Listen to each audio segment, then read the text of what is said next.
Shalom, salam sejahtera bagi Bapak Ibu, saudara-saudara, anak-anak yang dikasihi oleh Tuhan Yesus Kristus. Berjumpa kembali bersama saya Pendeta Eka di dalam renungan firman Tuhan pada hari ini, hari Rabu 27 Juli 2022. Sukacita dan damai sejahtera dari Tuhan Yesus Kristus kiranya menyertai hidup kita sekalian yang pastinya mendatangkan kebahagiaan.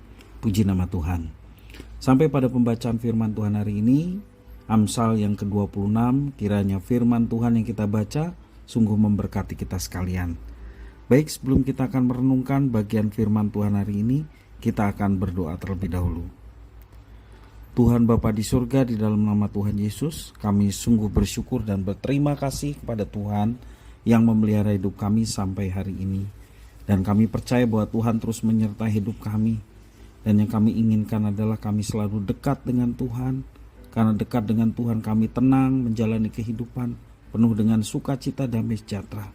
Dan kami juga boleh terus dituntun melalui kebenaran firman Tuhan yang setiap hari kami renungkan. Kau yang mampukan untuk kami dapat memahami lebih dalam lagi. Kau juga yang menolong kami untuk kami dapat terapkan dalam hidup kami. Terima kasih Bapa, terpujilah namamu. Demi nama Tuhan Yesus kami berdoa dan bersyukur. Haleluya. Amin. Saya akan bacakan Amsal yang ke-26 ayat 1 sampai yang ke-16. Demikian firman Tuhan.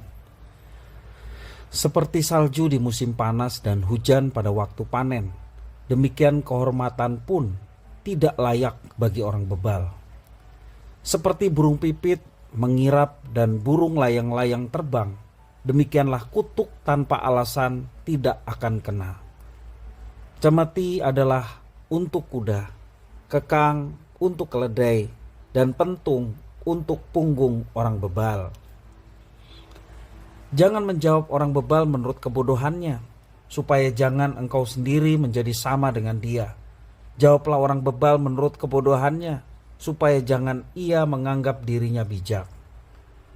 Siapa mengirim pesan dengan perantaraan orang bebal mematahkan kakinya sendiri dan meminum kecelakaan.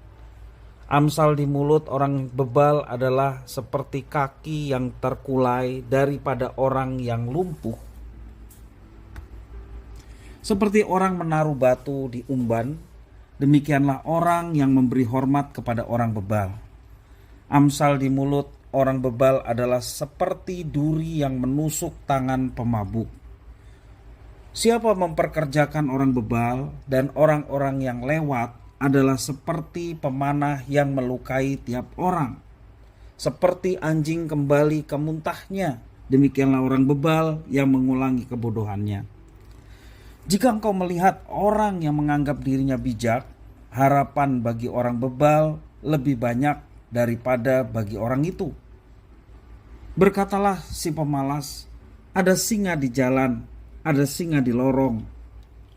Seperti pintu berputar pada engselnya, demikianlah si pemalas di tempat tidurnya. Si pemalas mencelupkan tangannya ke dalam pinggan, tetapi ia terlalu lelah untuk mengembalikannya ke mulutnya.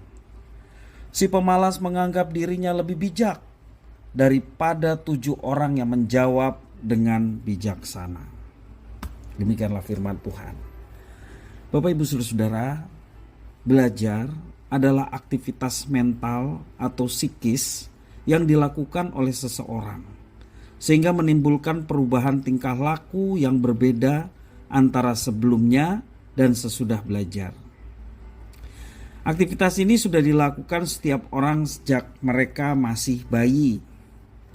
Jika tidak ada perubahan, maka pertumbuhan si bayi menjadi keprihatinan bagi orang tuanya tentunya.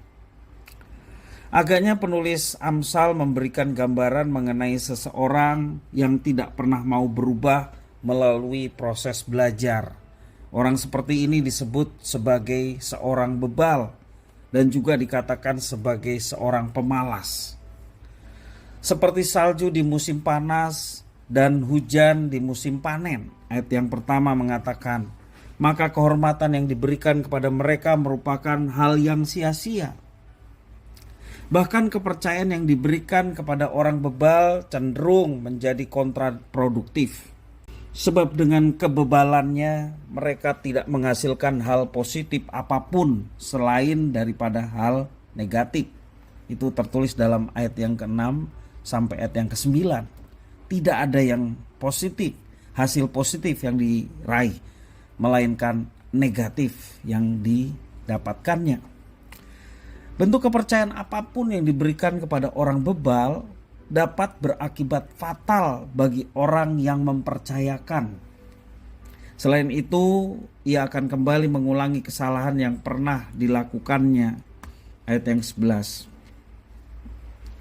Sedangkan seorang pemalas menurut penulis Amsal kurang lebih sama dengan orang bebal. Mereka melihat masalah tetapi tidak berusaha menyelesaikannya. Malahan berputar-putar pada masalah yang sama dan tidak mau beranjak dari tempatnya. Ayat 14. Jadi seorang bebal, seorang pemalas memiliki ciri khas yang sama. Apa ciri khas yang sama? Mereka merasa lebih bijak dari orang lain. Itulah ciri khas mereka. Bapak, Ibu, Saudara-saudara, gambaran orang bebal, demikian juga orang pemalas sangat banyak dijumpai di dalam Alkitab. Ada kalanya kita merasa lebih bijak daripada orang lain. Apakah kita sering mengalami hal demikian? Tanpa disadari kita justru berperilaku seperti orang bebal. Sekali lagi, merasa diri lebih bijak, merasa lebih berhikmat, merasa lebih pintar, lebih berpengalaman. Seringkali kita tidak menyadarinya, dan justru perilaku seperti itulah yang disebut orang bebal. Nah, Bapak Ibu Saudara, di sini kita dapat melihat bahwa orang bijak bukanlah orang yang menganggap dirinya bijak. Sekali lagi, orang bijak bukanlah orang yang beranggapan bahwa dirinya bijak, tetapi orang yang mau belajar dari kesalahan, orang yang mau tekun memperbaiki dan mengulangi sesuatu yang belum sempurna, semakin hari semakin lebih baik.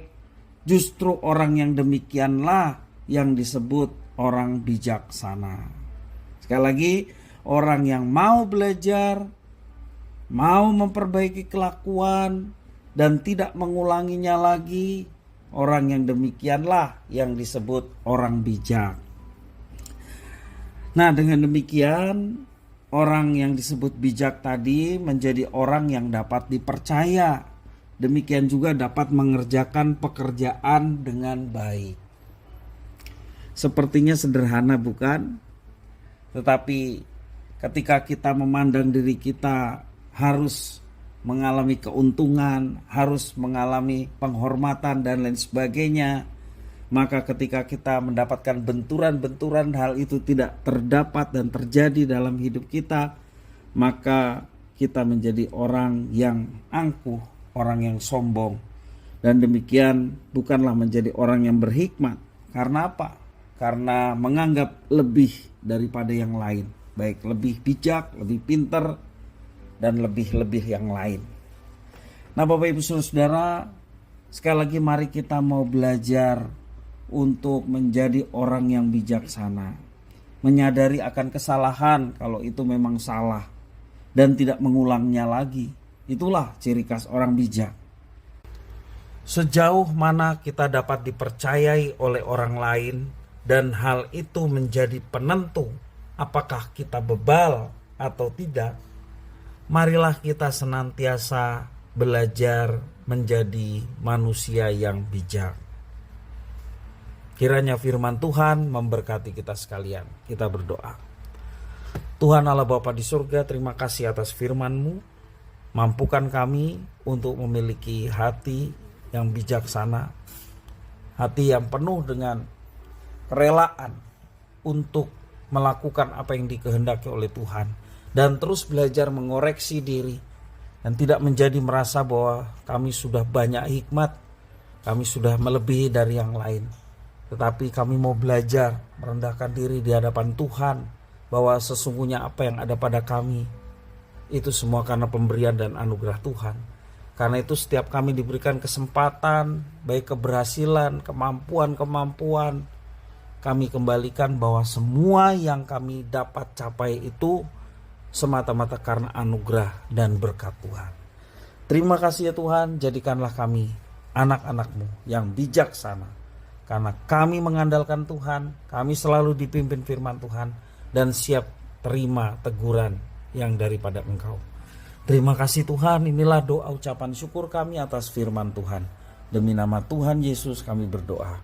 Haleluya. Amin.